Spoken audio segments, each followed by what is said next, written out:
You are tuned into the Passive Podcast Show, episode number one. Welcome to the Passive Podcast Show. Are you sick and tired of that dead-end job? Ready to stop trading time for dollars and start living a passive lifestyle? Then join the TPP community each and every week for inspiring interviews from some of today's best entrepreneurs in the world. So, here is your host, Derek Bingham. Hey, what's going on, TPP community? This is your host, Derek Bingham, and we are here. Finally, we're here. It's episode number one of the Passive Podcast Show. I'd like to welcome you guys. Today is Wednesday. It's Wednesday the 27th. It's a frigid day outside. I think last I checked it was about 29 degrees out there. It was cold out there, but we're going to warm it up. We have a very special guest in the house to help kick this show off and make it very special for you guys. So I want you guys to get something to drink, get a little popcorn, get your notepads and pencils and paper, and if you're on a computer, which you certainly should be, go ahead and grab that keyboard and get ready to take some notes, because we're going to get into something a little bit special. We got Mr. Joel Comm to help kick this show off. And you know, when I asked Joe originally to be on the show, and it was all about the TPP community, Joe said, Derek, the TPP community, I got you. So that's just the kind of guy Joe is. Hold on, and we'll be right back after these messages and get into the interview. Are you stuck trying to figure out how to install your first WordPress blog? Well, say no more, because the Passive Podcast has your back. Head on over to www.thepassivepodcast.com and check out our new training module, WordPress 101. This module will have you up and running your own WordPress faster than you can say TPP. So what are you waiting for? Go to www.thepassivepodcast.com and build your business today at thepassivepodcast.com. All right. Now we're back in action. Now, today we have our first guest on the show. And let me just tell you from my heart, it was a real honor to have this gentleman on the show. I think we all have to pay homage to our teachers who gave us the instruction we needed to grow into the very people we are today, right? Of course. So Joel Comm, he is no exception to this rule. He has taught many of us the ropes from AdSense monetization to social media and how to actually make flatulence pay us dividends, right? So before that said, we're gonna go ahead and get directly into the meat and potatoes of the show. So with enough of the small talk, let's go ahead and listen to today's interview with Mr. Joel Comm. Okay, TTP community, today we have one of my favorite entrepreneurs in the game, hands down. He is one of the people that I actually looked up to as an aspiring entrepreneur myself. In case you have not guessed it already, the gentleman that I'm speaking of is Mr. Joel Comm. Joel Comm is an entrepreneur, New York Times best-selling author, a new media innovator, and he is an expert in harnessing your power in social media mobile applications to expand your brand's reach and engage in active relationship marketing. Joel is a sought-after public speaker that leaves his audience inspired, entertained, and armed with strategic tools to explode your business. And that's not it. He is also known for some of his amazing books that you may have already read, like I have, The AdSense Code, Ka-Ching, Twitter Power, just to name a few. So please help me welcome the first guest to the Passive Podcast Show, Mr. Joel Comm. Joe, how you doing, man? I'm doing well, and thank you. That was a mouthful. I actually start to believe my own press there. Yeah, it was some good stuff. I had to borrow some of that. I mean, it's just so much stuff to follow through. So, Joe, I mean, obviously I know who you are, but why don't you take a few seconds and introduce yourself to the TPP community and let us know more about you and who you are in your business. Well, I'm a guy living in northern Colorado that's had the pleasure of being able to do what I love and be my own boss for really most of my adult life. In fact, I got into the internet with my first website in July of 1995, back before most people even knew what the World Wide Web was, and I've written a number of books and built and sold sites and created software technology and just had a lot of fun. I've gotten to speak all over the world and share strategies and stories with people about making money online in ways that they can do the same. And so I'm a blessed man. Yeah, I would actually say so. We're just going to go straight into the meat and potatoes of this interview right here. And the first question that I have for you right today is, what is your why? What actually inspired you to become an entrepreneur, and why do you do what you do? I'm one of those guys that can't really work for other people. Not that I can't. I mean, if I absolutely have to, I would do what I needed to do. But I'm an idea guy. I'm a creative type, and typically in a corporate environment, somebody who has too many ideas is threatening to people that employ them.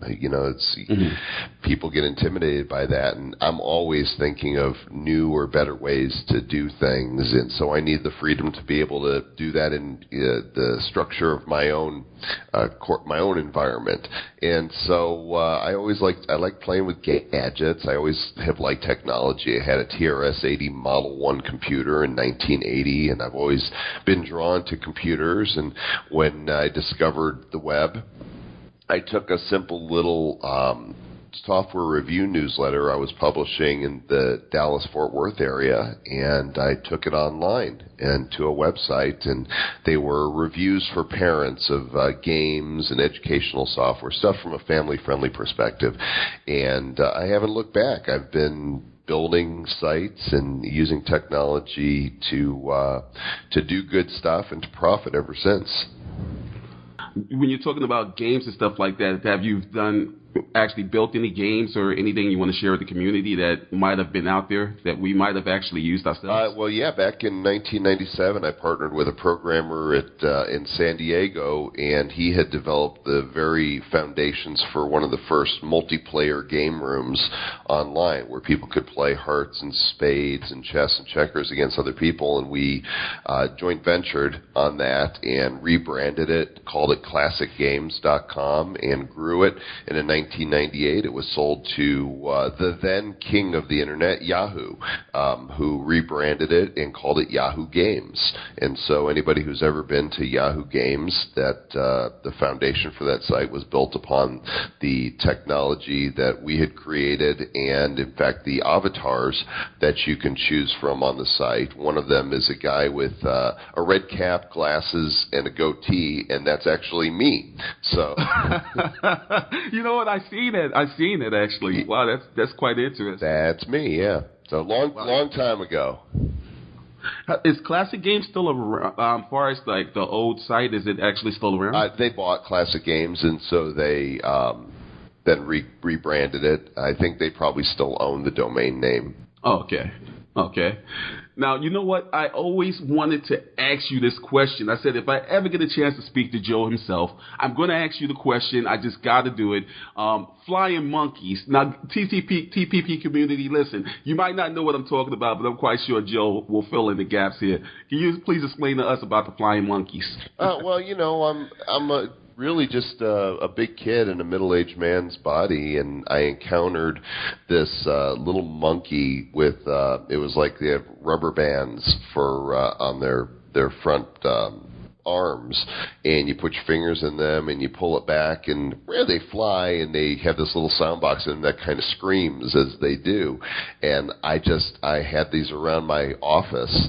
And when I did my live video stream, we would always bring out the flying monkey. And then when I went speaking at some point in my presentation, I would pull the flying monkey out and fling it into the audience. And the flying monkeys just became a trademark. And one year I sent them for, at the holidays, people sent candies and wine and, these types of things to each other. And I sent all my friends and associates flying monkeys, and it was just the best thing ever. So I still keep an arsenal of flying monkeys on hand, and I know how to use them. God, you see, TPP community, it's just about being yourself, letting go. And if Joe can come up with something as awesome as flying, crowd surfing monkeys, you can pretty much do whatever you want to do, and don't be afraid to be different. And that's what it's all about. Do you agree, Joe? Absolutely. In fact, I think it's standing out and being different that makes all the difference. You know, when we do what everybody else before us has done, then why is there any reason for people to pay attention to what we're doing? The goal is to stand out and do it in a way that says, you know, hey, I'm different and unique, and I've got something different and unique to say, and here's why you should pay attention. Checkmate. Definitely, Joe. I totally agree. It's all about being your unique self. And it's not about trying to imitate anyone else. It's nice to get takeaways from other people, but you do have to have your own identity, TPP community. It's all about being who you are. When people come to your website, to your business, they're not there to see anyone else or what someone else has done. They're there to see you. And that's what it's all about, is being your original self. And that's what's going to take you to the next level. Right, Joe? Absolutely. Absolutely. So, Joe, you know, we're going to dig a little bit deep into a topic that I'm totally interested in. I'm actually thinking about getting my hands dirty with a little bit of this app business type of deal. Now, Joe, can you just tell us a little bit about your app business? I can't wait to hear about that. Well, when Apple came out with the iPhone developer kit in 2008, I had a team at that time and brought a couple developers on that could do iOS, that were willing to learn it. And we created a number of applications. We actually had one of the first 1,000 apps in the App Store called iVote. And then in December of that year, we came out with the now world-famous iFart Mobile, which went on to become a #1 best-selling app and still one of the best-selling novelty apps of all time.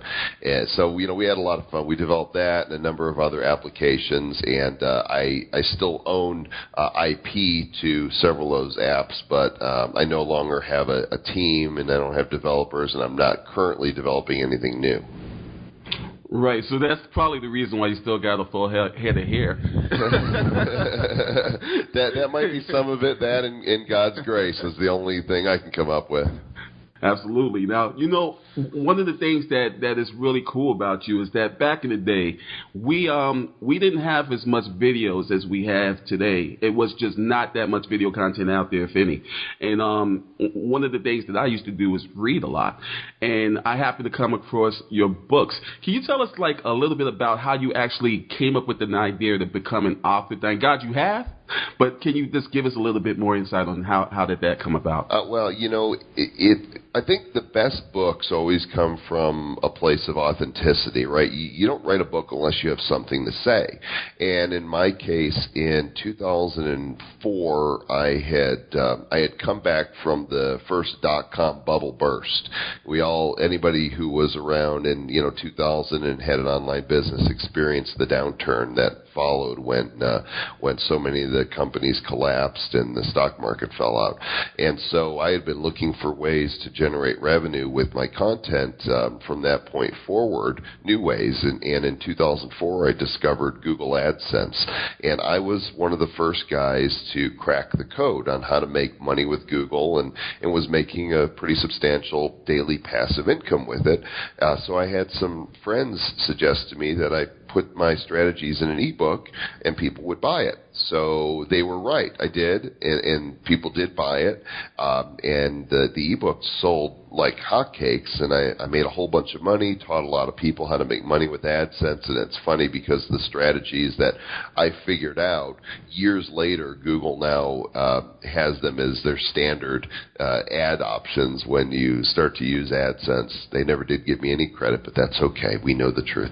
And I met a publisher probably about a year after my success with this ebook, and he said this would do really well in a traditionally published book, and so we came up with the book, The AdSense Code, which the title and the cover design was a spoof of the Da Vinci Code. Instead of Mona Lisa's eyes, you had mine on the cover, and instead of the Da Vinci drawings, there was a Google AdSense report. And we very strategically released the book the same weekend that the film with Tom Hanks opened up in the movie theaters. And I'm really fortunate people they wanted to know, how do you make money with AdSense? And the public received it well, and it hit the New York Times bestseller list. So that was a huge thrill for me, and that's how I really got started in authoring books.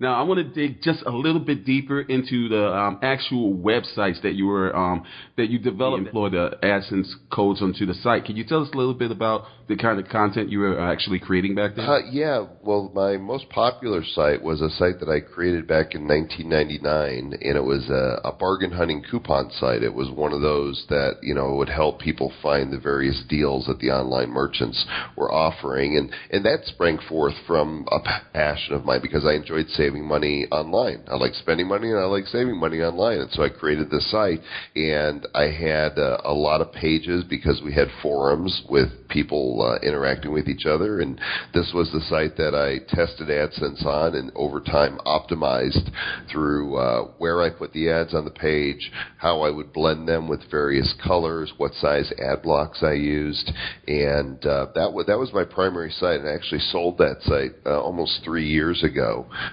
as I was taking a sabbatical from my business starting in 2011, and I sold that property and a few others.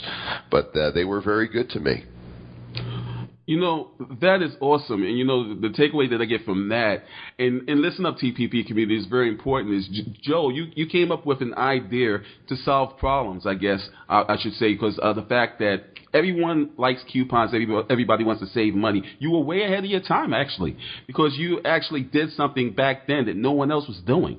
You was like one of the first people to do it, and you did it well, I guess well enough that the business actually put you in the position you are now, so applaud to you. Well, thank you. Yeah, I've had a really interesting track record as I look back at it, as being on the front lines of a lot of different markets and niches and business models. When I sit down and count, there's no fewer than a dozen different projects that I created that were the first to market in that arena, or the first successful one to market.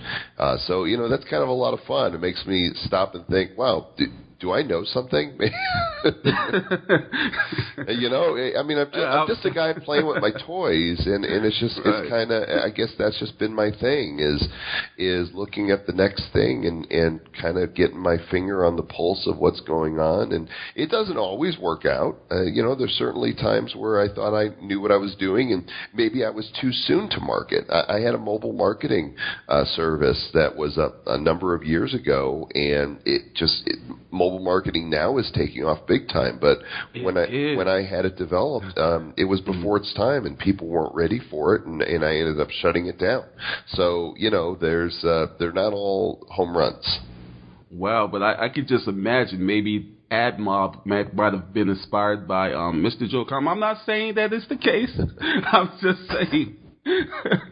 That's awesome. So you know what? We've covered the sites and we covered the books already, but you know what? I just want to go ahead and dive into your newest book. So what do you do?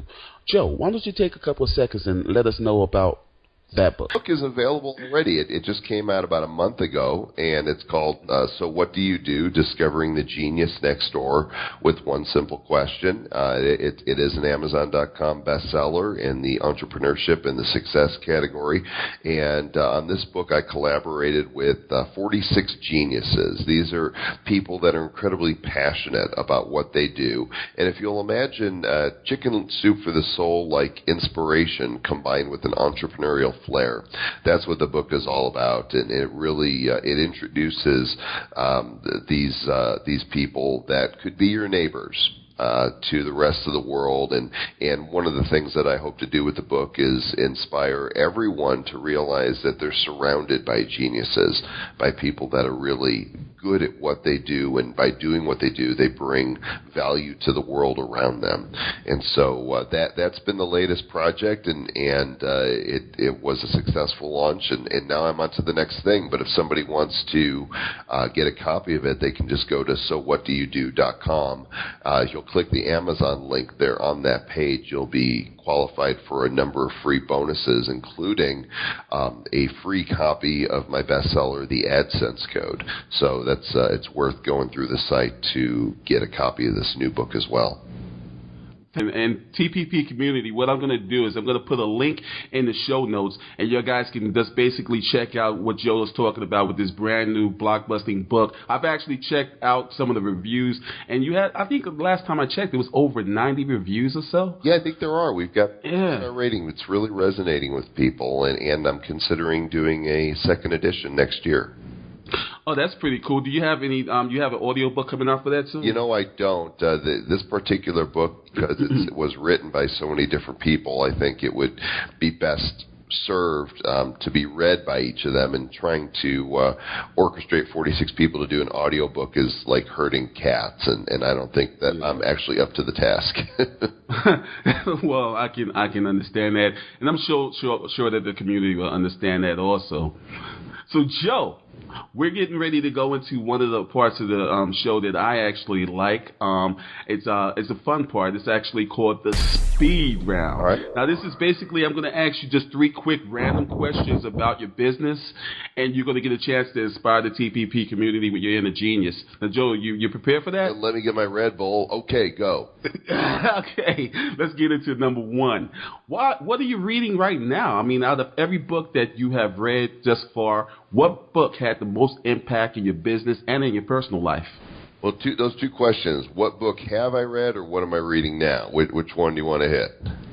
Well, let's go with both. Let's go with what you've read and what you're reading now. Well, as far as what I've read, the book that's most impacted my life in general has got to be the Bible. I mean, there's just been so much wisdom that's come out of that book that's been life-giving to me, because business and my business and my spiritual life, they're connected. They can't separate one from the other, and my business stems from my core of who I am and what I believe, and how I believe we're supposed to treat other people and create value to make a difference in the world around us.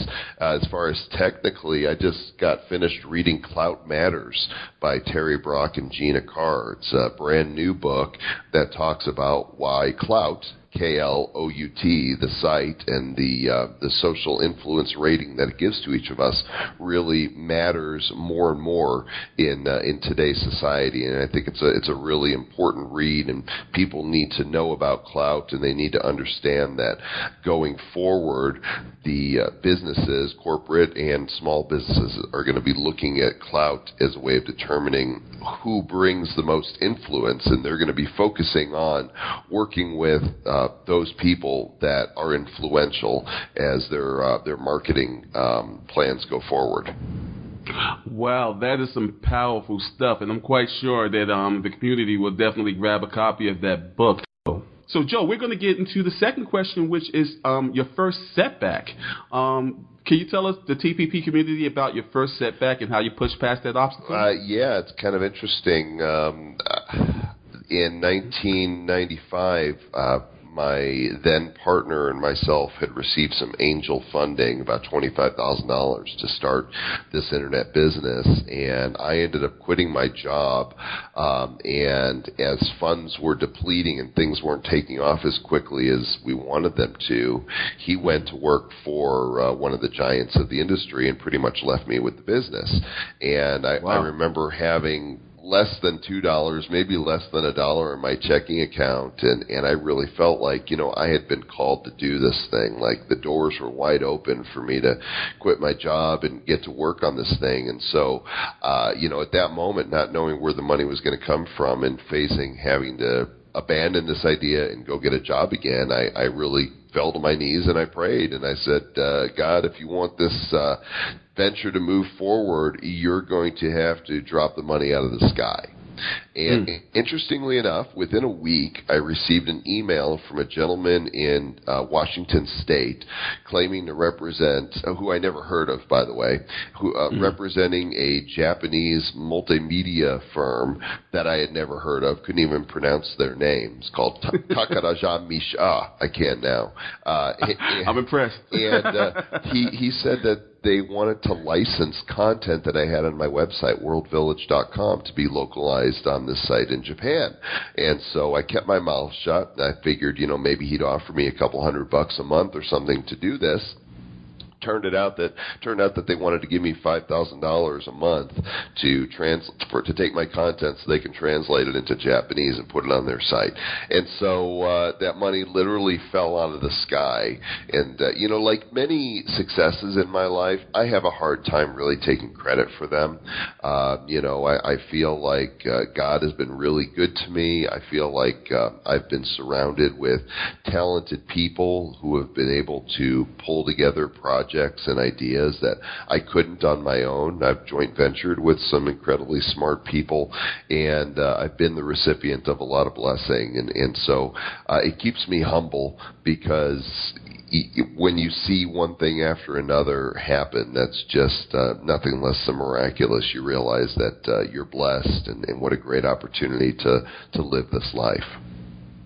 Wow, that's just very humbling, considering the fact that you to this day you still pay it forward and you don't forget about the people who are up and coming. I for one am a recipient of your generosity, and you're just an all around good guy, Joe, and I'm quite sure the community feels that right now. Well, I appreciate that. I'm just, when I sign my emails, I sign off with do good stuff. And that's what it comes down to.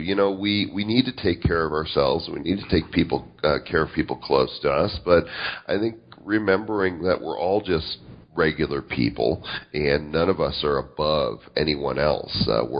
We all are born, and we don't get to choose where we're born or to what type of family we're born, and ultimately we all die, and we leave everything behind, including a legacy. And I want to be able to leave a legacy that said he got it. Whatever it was that he was seeking to do, he got it. He did it right, or to the best of his ability.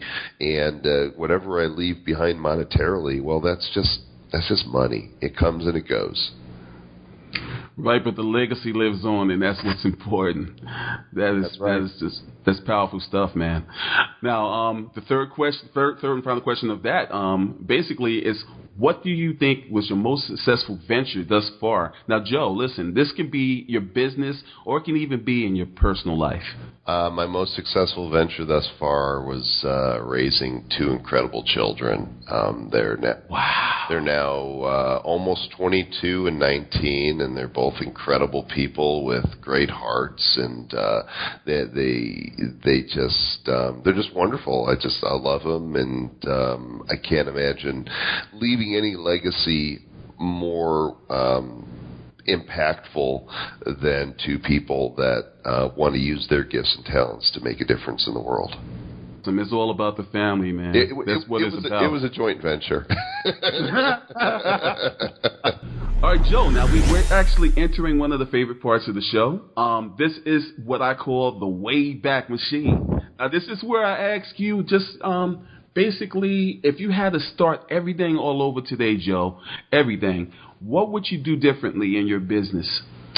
Oh boy, that is a great question, and I get it asked of me a lot, and it's amazing how many that I don't have an elevator speech for it. I think because I'm in this constant evolution, and depending upon the day of the week, I think I would do something different, which really is reflective of how I've run my business. I get distracted by bright, shiny objects, and I've moved from one thing to the next. But right.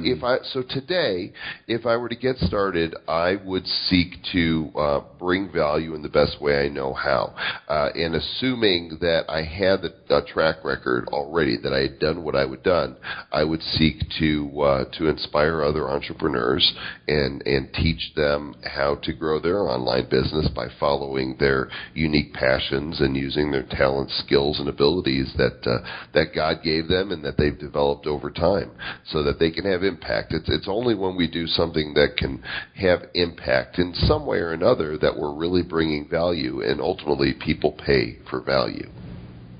Absolutely. And there's a huge takeaway from that. I'm quite sure that a TPP community will have embedded in their hearts and souls forever.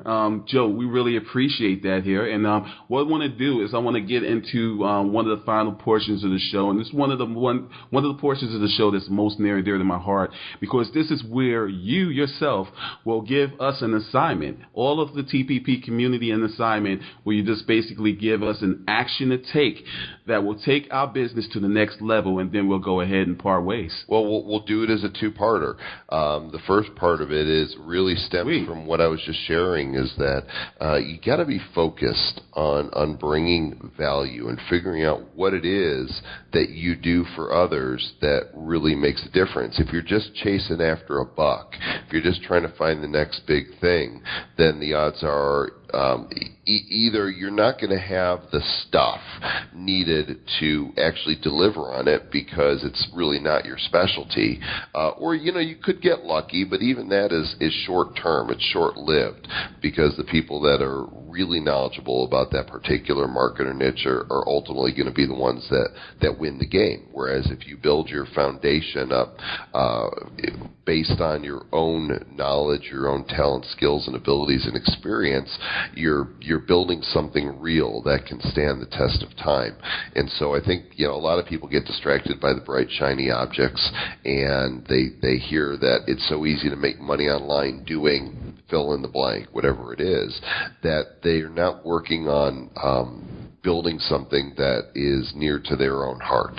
And I think that's a huge mistake. So you got to focus on that. And then as far as action that they can take, I mentioned earlier, Derek, that I've been fortunate to be on the front lines of a lot of different industries, and I'm working on a number of things right now. And I decided what I was going to do this time around is actually be an open book to people that wanted to be part of my inner circle. I've never done anything like this before. I've done coaching clubs where I will coach people along on their AdSense journey or their social media journey, but I've never really revealed to people what's happening in my brain at the moment in the projects I'm working on and how they can use that information and leverage it for their own business. So I haven't even opened this up to my own list yet, and I'm going to sometime soon. I haven't opened it up because I'm still fine-tuning the page. But if people go to joelcomminnercircle.com, they can learn about this opportunity and come along on the ride with me. And I think it's going to be very valuable for the people who get an insight into what I'm doing now and how they can apply that for their own business. Man, so Joe, you have been tremendously valuable to the community. We've had a lot of things to write down and to take away from this. We really appreciate you taking the time out today and being the first guest on the Passive Podcast. We really appreciate that, Joe. Thank you so much. It's my pleasure, Derek, and congratulations on your new podcast. I'm sure this is the first of many, and you're going to go and influence and help a lot of people. Yeah, Joe, thank you so much, man. I hope to be around for a little while here. So, Joe, before you leave, can you tell the TPP community where they can find you and if there's anything else you want to leave with us before you? Yeah, I'm the most findable person there is. I'm the only Joel Comm in the world, and my last name is spelled C-O-M-M. So joelcomm.com, or check out the Inner Circle at joelcomminnercircle.com. Joe, thank you. It's been such a pleasure. I appreciate you for taking the time out for us, and we wish you much continued success in your adventures. Thanks, Derek. Bye-bye. Thank you, Joe. Take care. Bye. Thanks for checking out The Passive Podcast Show at www.thepassivepodcast.com. Peace.